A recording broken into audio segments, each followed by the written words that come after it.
Welcome to Variations 4, the cardiovascular units.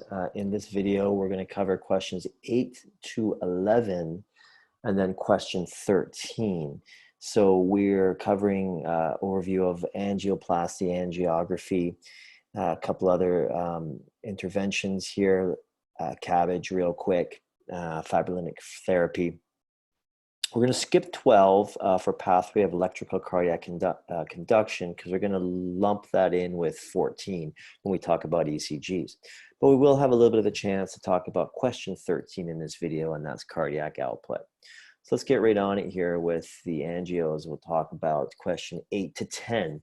In actual fact, we've already kind of touched upon this in this video, or sorry, in the previous video. I did want to correct something I said earlier, and I'll just simply say it like this. Angios can get done in emergency situations, so they can get done under pressure. For example, if someone's having an MI, it can be beneficial within 90 minutes to get them an angiography so you can figure out things like assessing where the blockages are, the amount of collateral circulation, and what the ventricular function is like. So don't forget, you got cameras in there. And you got tools as well, so you might use the angioplasty. Remember, this could go up through, we talked about a place in the arm, we talked about the femoral artery. Again, this is a previous video, we already went through this. You may want to do an angioplasty where you're putting pressure against the vessel walls to flatten the plaques and restore circulation.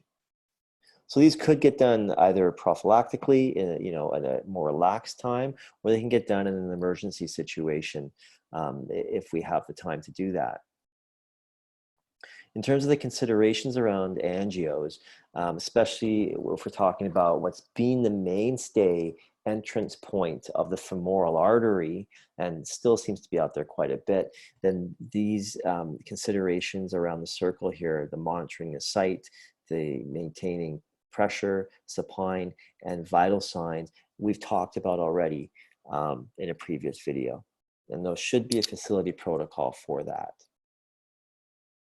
So that really is, in a nutshell, question 8 to 10. Now, if we look at question 11, fibrinolytic therapy and the CABG procedure,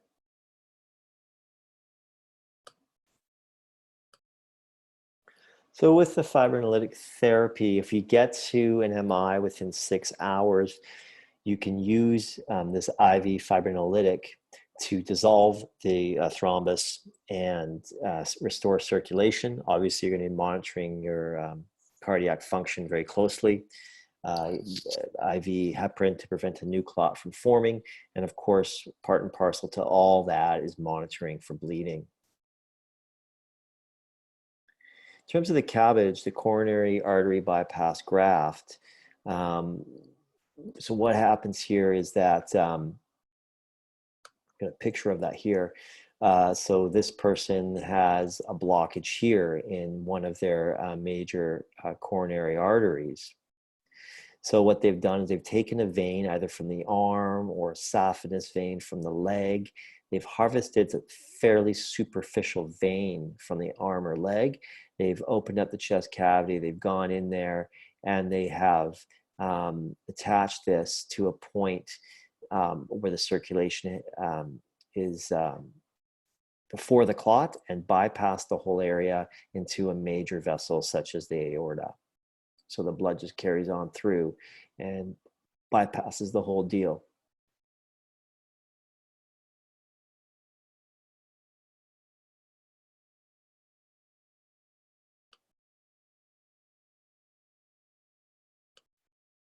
Sorry, just a correction here. Of course, the aorta is pumping blood out to the body, and that includes pumping blood to the heart itself.